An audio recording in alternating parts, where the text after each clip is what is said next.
devastation caused by the nuclear accident at Chernobyl is well known. But the full story of the massive effort to contain the disaster has never been told. More than 500,000 Soviet men and women risked everything, and thousands ultimately sacrificed their lives in a desperate struggle to prevent a far greater catastrophe. A second explosion, 10 times more powerful than Hiroshima, that could have wiped out half of Europe. This is the heroic and tragic story of the Battle of Chernobyl.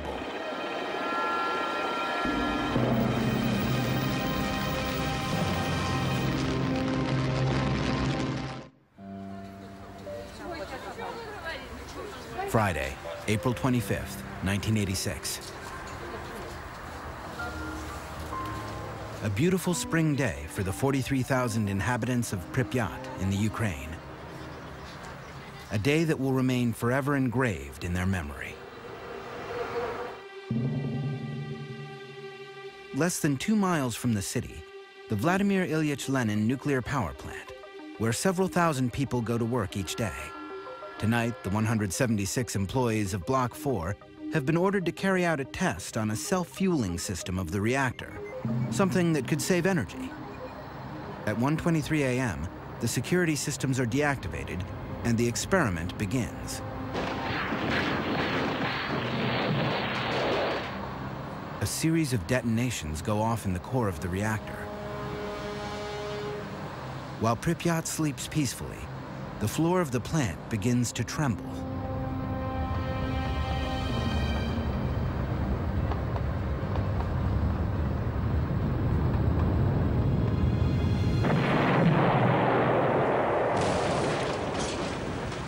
The 1,200-ton cover of the reactor suddenly blasts into the air.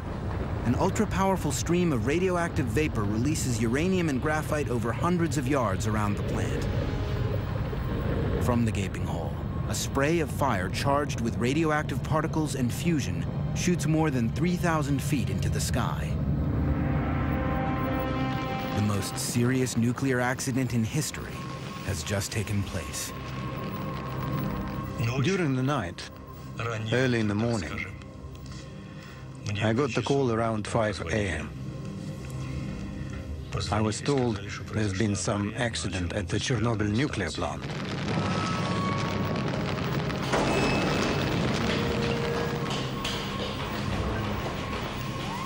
The first firemen on the scene battle the fire without adequate protective gear. They pour tons of water on this strange fire, but nothing seems capable of putting it out. They're all exposed to lethal doses of radiation. 2 men die that night. 28 more will follow in the next few months. They are the first victims of Chernobyl. By early morning, the clouds are already being contaminated by the radioactive column rising 3,000 feet into the sky. Igor Kostin was a photographer with the news agency Novosti. When a friend and a helicopter pilot offers to fly him over Chernobyl that morning, all Kostin knows is that something happened at the plant during the night. He is the first journalist to witness the gaping hole. Держи это место! Держи! Держи! Где дым идет? Где дым? When we flew over the block, I opened the window of the helicopter. I didn't realize then what a big mistake that was. The thin, translucent smoke he sees rising from the ruins is in fact highly radioactive. Kostin is one of the few Chernobyl reporters on the scene in the early hours of the accident to have survived serious exposure to radiation. This is the first picture ever taken of the breach. Once I returned to Kiev, I processed my pictures, and I noticed the negatives were black, and the colors very poor. I didn't know it yet, but the photos had been exposed to radioactivity. At the core of the blown-up reactor, buried beneath nearly 50 feet of rubble, the graphite surrounding the nuclear fuel burns and melts the uranium. The radioactive fallout will be 100 times greater than the combined power of the 2 atomic bombs dropped on Hiroshima and Nagasaki. At the Kremlin, 8 hours after the explosion, Gorbachev has little information on the situation.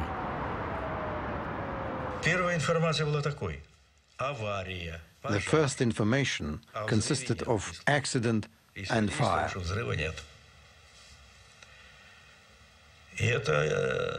Not a word about an explosion. At first, I was told there hadn't been an explosion. The consequences of such false information were particularly dramatic. Meanwhile, clouds filled with radioactive particles are being blown north by the wind. Between the 26th and the 27th of April, they drift more than 600 miles across Russia, then over Belarus and the Baltics. On the 28th, they hit Sweden, where the rise of radioactivity is detected near one of their nuclear power plants.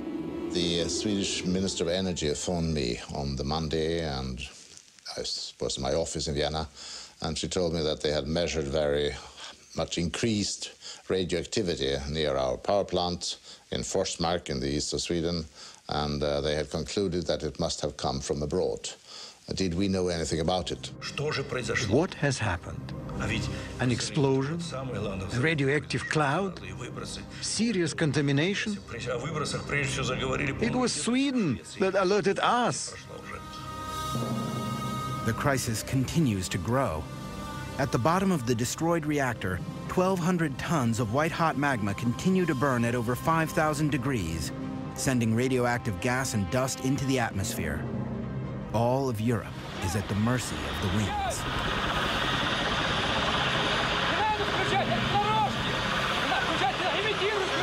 On the third day of the crisis, Soviet General Nikolai Antochkin leads a fleet of 80 helicopters sent from Moscow to fight the blaze and put the fire out.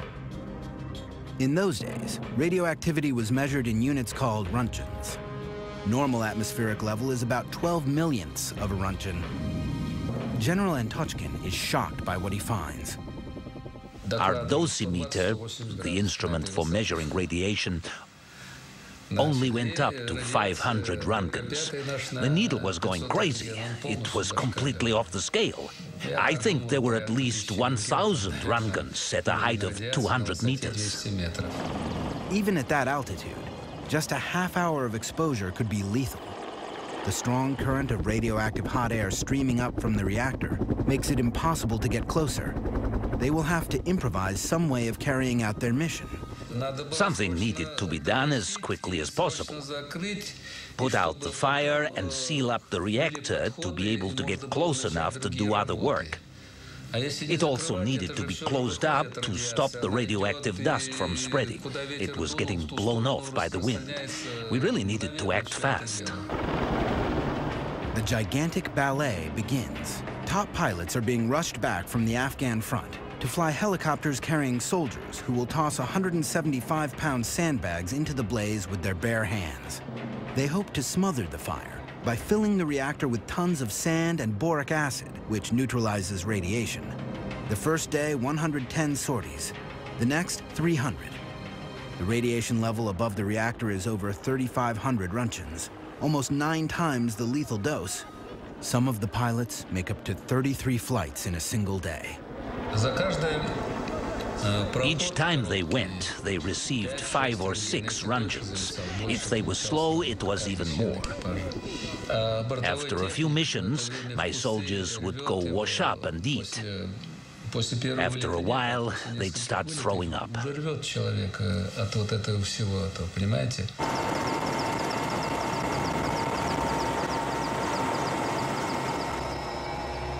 Since the crisis began, radiation victims have been sent to Moscow's Hospital No. 6. It has the country's only service that specializes in acute radiation sickness and illnesses linked to massive doses of radiation exposure. The initial symptoms of radiation sickness, vomiting, nausea, and diarrhea, are followed by a latency period. It's only later that much more fatal symptoms appear, such as deterioration of bone marrow and burns that eat flesh down to the bone. When they arrived at the clinic, it was very hard, psychologically speaking. They came straight from the airport. Almost all of them were young. They arrived during the latency period. They felt fine. They were all dressed alike, wearing the same pajamas. They were making jokes. But we already knew that a lot of them were going to die. 27 of them died quite quickly.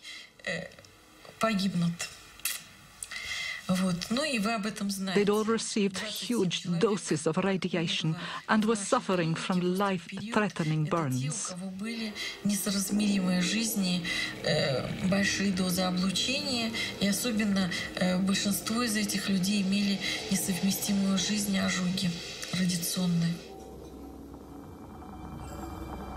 For 15 years, only these first victims will be acknowledged by the authorities.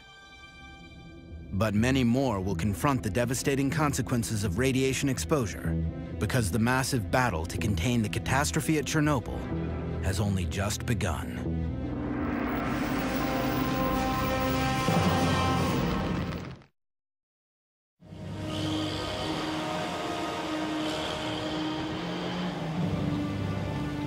One week after the explosion at Chernobyl, a massive evacuation is finally underway. The close-by town of Pripyat and the larger city of Chernobyl, roughly 4 miles from the plant, are completely evacuated. So are all the villages within a 19-mile radius. 130,000 people are moved, many of whom have already been dangerously contaminated.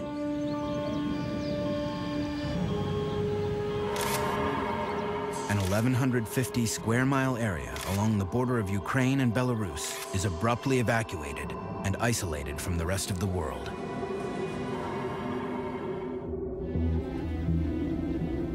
Meanwhile, the radioactive cloud continues to drift over Europe. It floats over Bavaria and northern Italy. Radioactive cesium-137 and iodine-131 rain down on the south of France and Corsica. Crops and pastures are seriously contaminated. While French authorities deny its presence, the cloud reaches Great Britain and spreads into Greece. In Chernobyl, the level of radioactivity continues to climb. 6,000 tons of sand and boric acid have filled the hole. But underneath this gigantic plug, 195 tons of nuclear fuel is still burning, giving off incredible heat that is gradually melting the sand. On the surface of the plug, cracks begin to appear.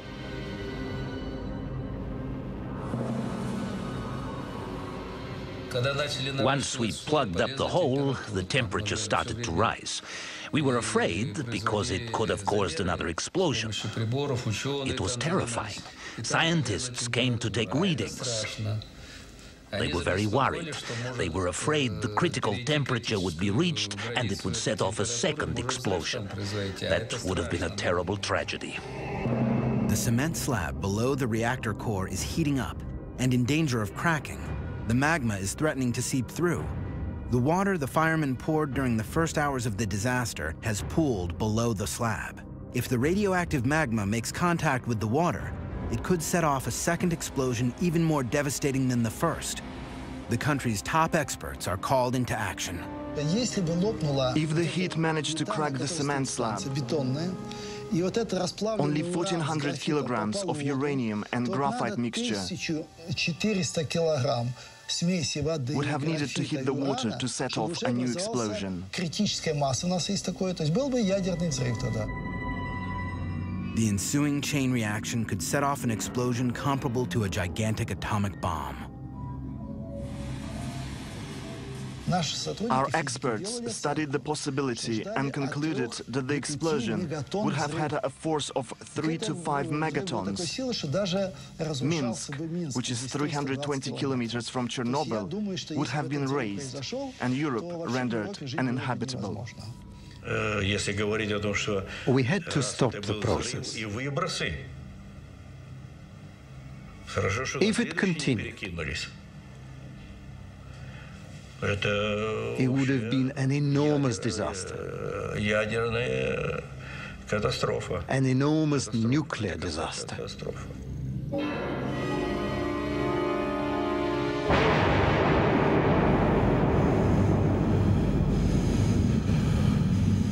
This second explosion would have been accompanied by a terrible shockwave and a massive rise in radioactivity that could have claimed thousands of lives in a matter of hours.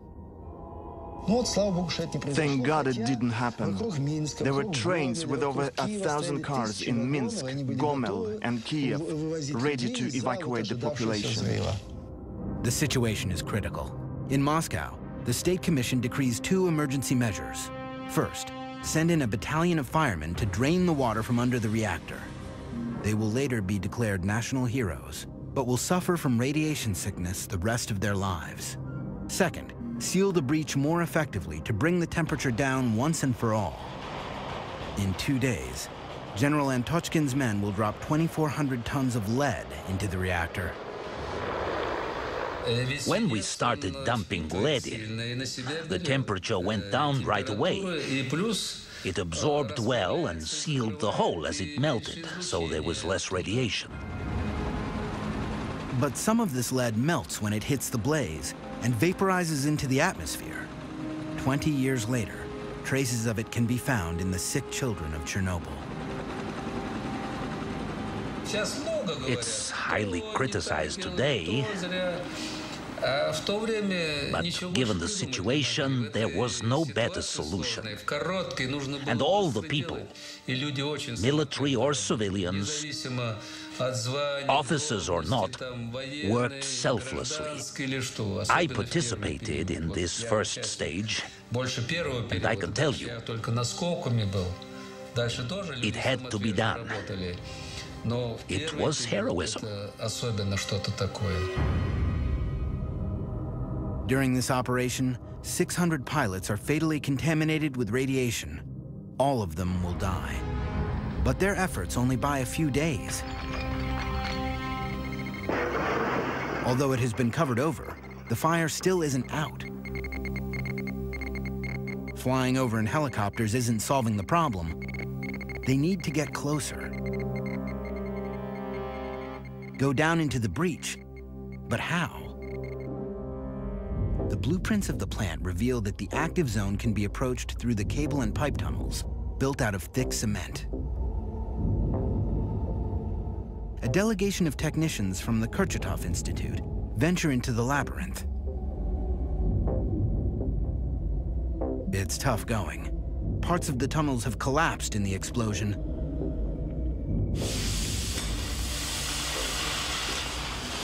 They pierce through the shell of the fourth reactor with a blowtorch and stick their radioactivity detectors and thermometers in, along with cameras. The result is terrifying. The radiation levels are astronomical, and their worst fears are confirmed. The white-hot magma has cracked the cement slab and seeped into the empty basin. It is now threatening to sink even further. There was a 5 to 10% risk of explosion. We drained the water from under the reactor, but something absolutely had to be done. Something had to be put underneath the reactor to keep the magma from seeping down. Something had to keep it from falling in. Nothing is stopping the magma from seeping even deeper into the sandy subsoil. And beneath the reactor lies a huge store of groundwater that supplies the entire country.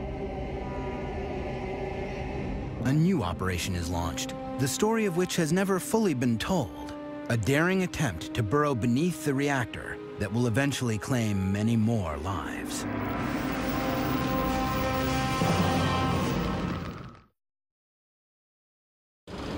"17 days after the initial explosion, thousands of miners are summoned to Chernobyl from across the Soviet Union.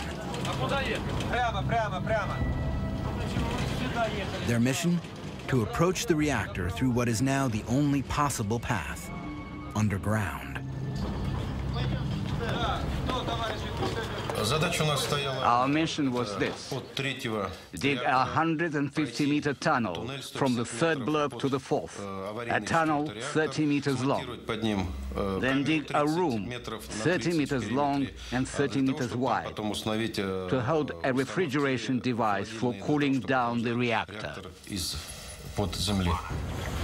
In 1 month, 10,000 miners from Russia and the mining regions of the Ukraine are sent down into the tunnel. They're between 20 and 30 years old. Inside the tunnel, which has no ventilation, the temperature hits 120 degrees, and radioactivity is at a minimum of 1 Roentgen per hour. We worked without any protective gear. The miners couldn't use masks because the filters would get damp after a few minutes. So everyone just took them off and kept on working without them, with our shirts off too. We drank water out of open bottles, which was really bad because the radioactive particles were ingested right into our body. The hardest thing was the lack of oxygen and the incredible heat. It was hot, hot, hot.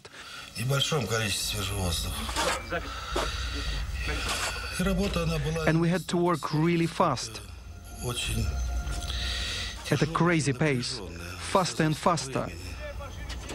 Battalions of 30 miners relieve each other every 3 hours, 24 hours a day. In just over a month, they dig a 500-foot tunnel, a job that in a mine would have normally taken 3 months. The most dangerous places were not underground. There wasn't as much radiation below the reactor. But as soon as we came up, we had to run even faster.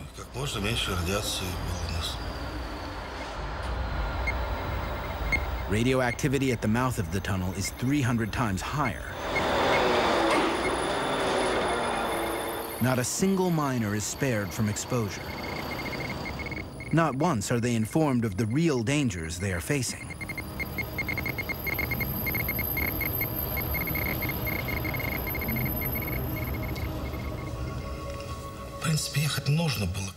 Someone had to go and do it. Us or someone else.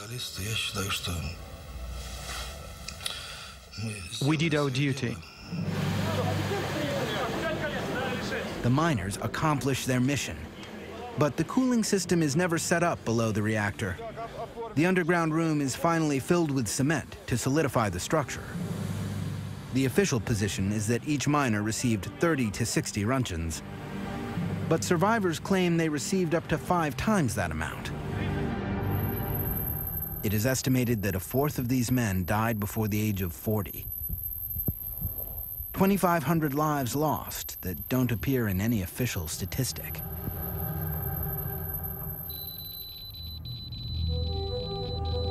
The fire at Chernobyl is now being kept in check, but the breach and tons of highly radioactive rubble lie exposed to the elements. It is urgent to cover the broken structure and clean up the zone. But for that, more men will be needed. Many more men.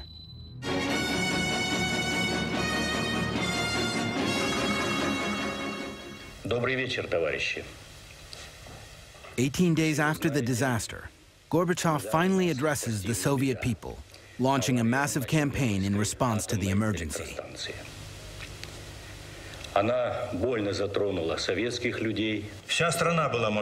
The entire country was mobilized. No bureaucratic formalities. If someone had what we needed, we took it. No formalities. We'd worry about the cost later. We took whatever we needed. It was a frontline situation. General Nikolai Tarakanov is sent to command the land troops. In 1 year, 100,000 soldiers and officers passed through Chernobyl. They were all reservists. They were summoned up by top administration in their cities and sent to the front. Military personnel or civilians, officers or simple soldiers, all of them are liquidators, a term invented for the Battle of Chernobyl. Their mission, clean up, liquidate the radioactivity. Igor Kostin was one of 5 war reporters authorized by the Kremlin to cover the battle. A first in a country that kept everything hidden. 3 of his colleagues are now dead. There were no titles, no ministers, generals, or soldiers. No one was saying, "I'm a general, do what I say." Everyone was honestly doing what they could. And so the operation named the liquidation of the Chernobyl accident was set in motion. 100,000 troops, as well as 400,000 civilians, workers, engineers, nurses, doctors, and scientists from every Soviet republic passed through Chernobyl. The Soviet Union is waging its last major battle. 500,000 people. The troops in Chernobyl were bigger than Napoleon's, but our army got contaminated. From the sky, helicopters dropped tons of a sticky liquid dubbed Berber, a mixture that coagulates and plasters the radioactive dust to the ground. Meanwhile, brigades of liquidators are put in charge of cleaning up the zone and house by house, removing the layer of radioactive dust that covers everything. The last villages with people still remaining in the zone are evacuated. The houses are knocked down one by one and buried. Around the plant, a colossal operation is set in motion. It goes on 7 days a week without a single day off. 400,000 cubic yards of contaminated earth are bulldozed into huge ditches and covered over with cement.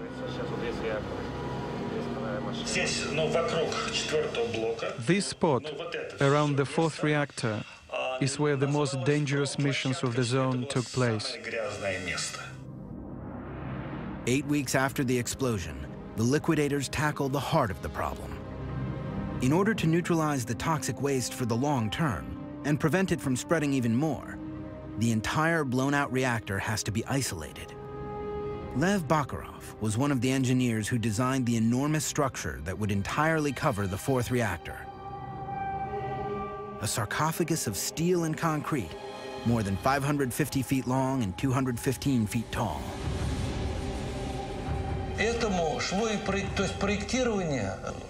It was one of a kind, a unique project. No one had ever built such a structure in a zone this radioactive. You could only work a few minutes at a time. That had never been done before.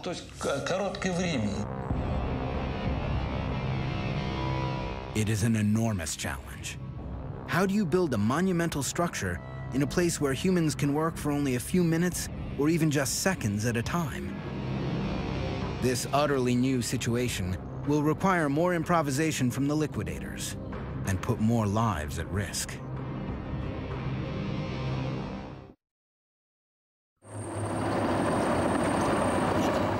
It has now been more than 12 weeks since the initial blast at block number 4 of the Chernobyl nuclear power plant. To stop the deadly contamination, the final attack is launched. Construction of a massive sarcophagus that will completely cover the damaged reactor.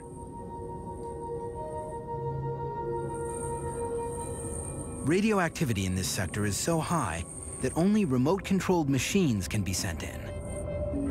But people will have to get the machines into position.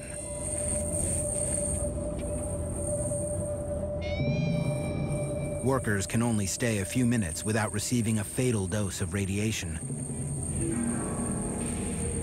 With each second, their lives are more threatened. Here's one of the armored vehicles. It looks primitive, but we had to build them ourselves. We lined the cabs entirely with lead to protect our soldiers from the radiation as best we could.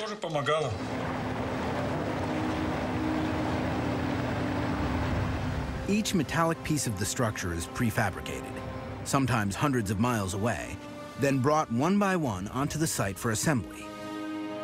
An extraordinary jigsaw puzzle, beams 150 tons and 230 feet long, buttresses 150 feet high.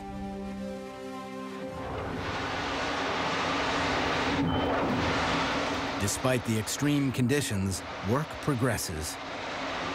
130,000 cubic yards of cement are used to make the structure. But the discovery of a new problem forces the work to a halt. The roof of the plant is covered with highly contaminated pieces of graphite.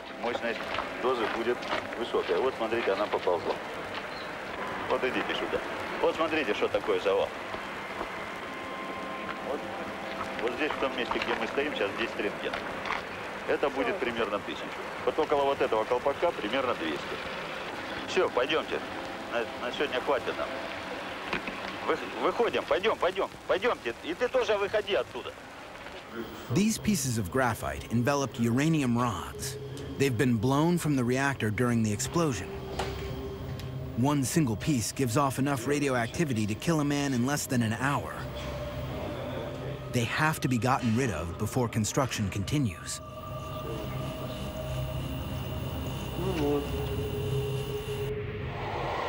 Robots are sent onto the roof to shove the lethal debris over the edge.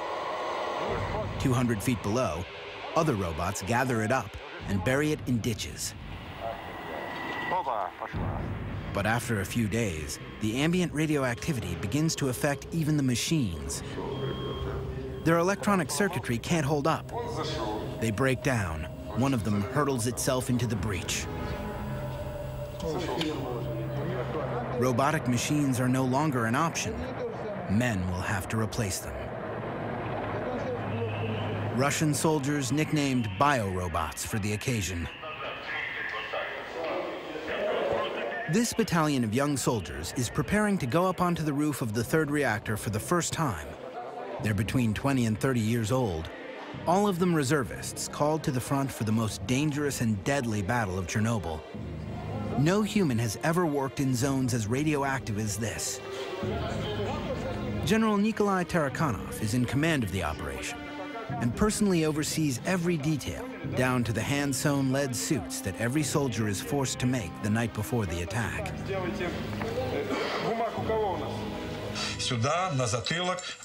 On their fronts, on their backs, in their boots, they were covered in lead.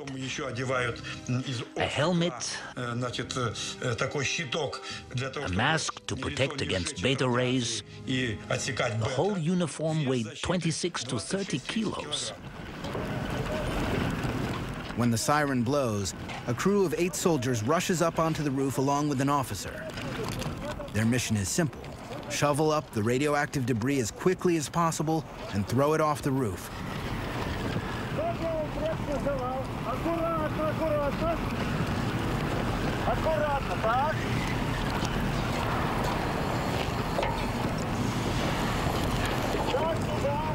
According to General Tarakanov's calculations, the level of radioactivity, estimated to be 7,000 Roentgens per hour, only allows the biorobots 45 seconds on the roof, only enough time for a couple of shovelfuls.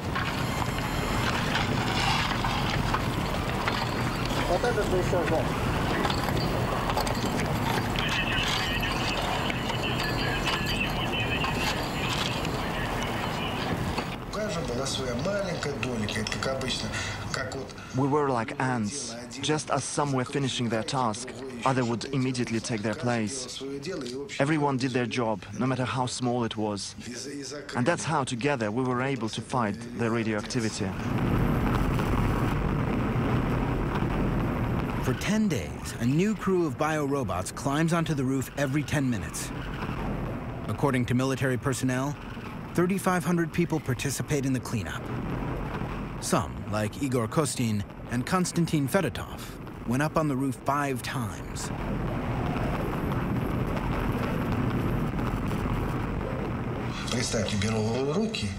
We picked up pieces that were 1,500 Roentgens. After a day of work, our hands would ache, and we could not make a fist.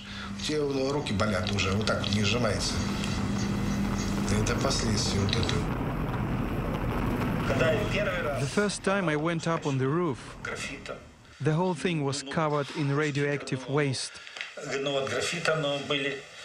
My hands were shaking. I didn't know what world I was in, and I started snapping photos. If you look close, you can see traces of radiation on the film. I was holding the camera like this, and it was coming up from the ground, like that. Your eyes hurt, and there was a metal taste in your mouth. Those are the two things you felt. And once you felt that, you knew you had gotten more than your dose. You went like this, but you couldn't hear anything. Everything was covered in lead. Even today, 20 years later, I can still taste the lead in my mouth. Thousands of them will discover that this peculiar taste means an invisible enemy is attacking. As the biorobots are sacrificing their lives on the roof of the plant, the cleanup continues throughout the 19-mile zone, 24 hours a day, rain or shine.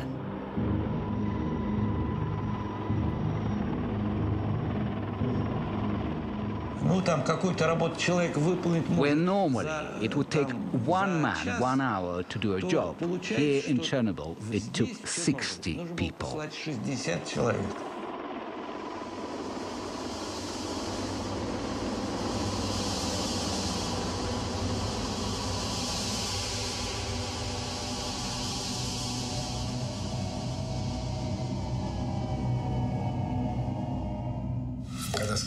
When we came down off the roof, it felt like our blood had been sucked dry by vampires.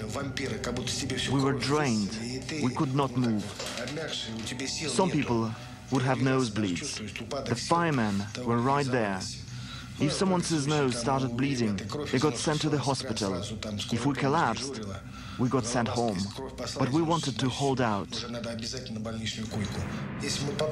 But at that time, we were young and strong. Our health is shot. We've lost everything. When they sent all those people up onto the roof, no one knew exactly the actual level of radiation. Now we know it was between 10,000 and 12,000 roentgens per hour. At that level of radioactivity, people never should have been sent. 7 months after the explosion, the zone has been cleaned up and the sarcophagus completed. 500,000 people, military and civilian, have participated in the operation.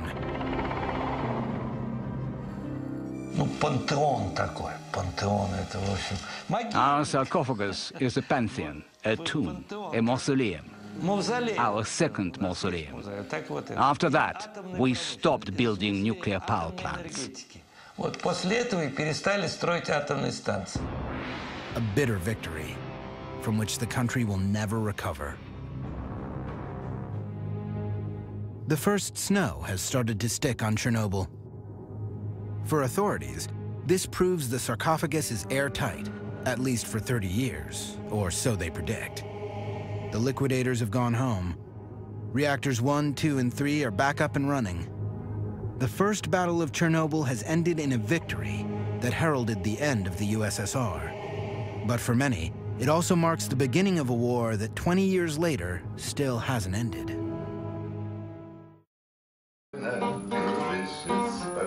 For the hundreds of thousands of atomic refugees, as for the hundreds of thousands of veterans from the Battle of Chernobyl, the fight against their invisible enemy hasn't let up.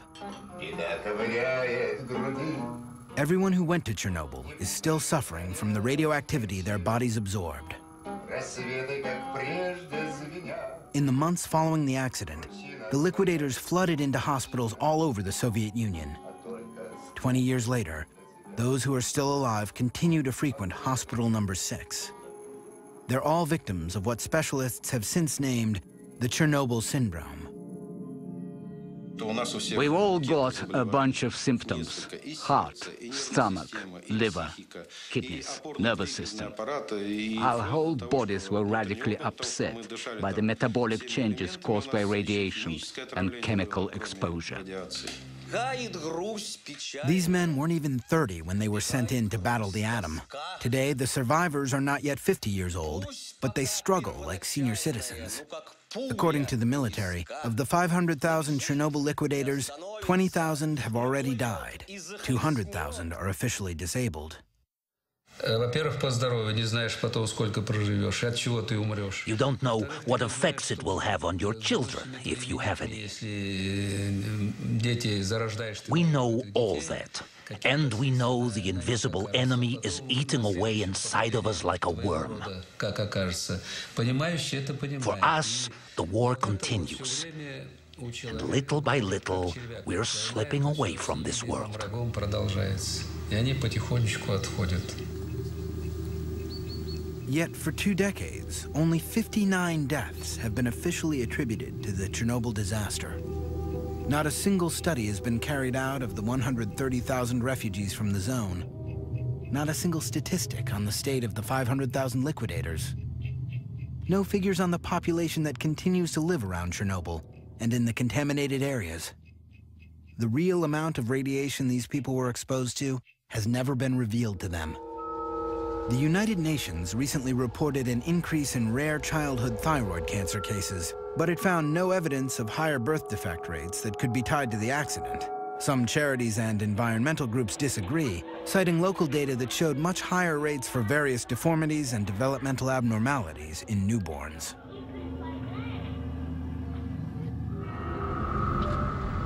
Since 2001, the 3 Chernobyl reactors have been shut down once and for all. But 20 years after the explosion, a dosimeter flies off the chart at the base of the sarcophagus. High levels of radioactivity 100 times above normal are still contaminating the plant's surroundings. The structure has been weakened by rain and erosion. Since its construction, 3,000 liquidators have been watching over it, trying to ward off damage. We built the sarcophagus to last 30 years, thinking that 30 years after the explosion, we could build a new sarcophagus without people having to run because of high radiation levels. 20 years have gone by and nothing's been done yet, and it's urgent that it gets replaced. But the Ukraine doesn't have any more money. Neither do we. A new sarcophagus is underway, but its construction is already 10 years behind schedule. It is a structure 350 feet tall, meant entirely to cover the first sarcophagus. It will cost $1 billion. An international fund, led by Hans Blix, has been set up.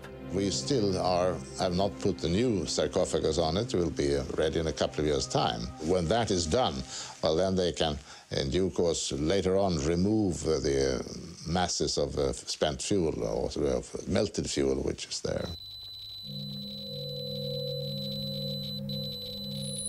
20 years after the explosion, the cooled magma at the reactor's core, nearly 50 feet underground, is still a terrible threat and will remain so for years to come. I pray God the sarcophagus never collapses. That would be the worst thing that could happen, because inside there are 100 kilograms of plutonium. 1 microgram is the lethal dose for a human being.